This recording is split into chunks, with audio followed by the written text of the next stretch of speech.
وقتی طور پر کوئی خطا ہو جائے، جذبات کی رو میں آپ بہہ گئے، غلطی ہو گئی، ایسا جب بھی ہوتا ہے فوراً توبہ کرتا ہے انسان۔ جذبات کا معاملہ ہوتا ہے جیسے کہ طوفان آتا ہے پہاڑی علاقے میں، میدانی علاقے میں سیلاب آئے گا تو آہستہ آہستہ آتا ہے اور آہستہ آہستہ اترتا بھی ہے، پہاڑی علاقے میں سیلاب آتا ہے تو طوفانی شکل میں آتا ہے، فوراً ختم بھی ہو جاتا ہے نا۔ ایسا جذبات کا معاملہ یہ ہوتا ہے، طوفان کی طرح جذبات چڑھے، اس وقت آپ سے غلطی ہو گئی، فوراً اتر جائے گا طوفان اور آپ پچھتائیں گے کہ میں کیا کر بیٹھا، فوراً رجوع کریں گے، فوراً توبہ کریں گے۔ ایسے شخص کی توبہ کو قبول کرنا اللہ نے اپنے ذمے قرار دیا۔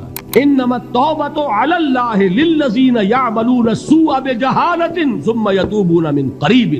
اللہ تعالیٰ کے ذمے ہے اپنے ایسے بندے کی توبہ قبول کرنا جو کہیں جہالت میں، نادانی میں، جذبات کی رو میں بہ کر غلط کام کر بیٹھتا ہے لیکن فوراً ہی توبہ کرتا ہے۔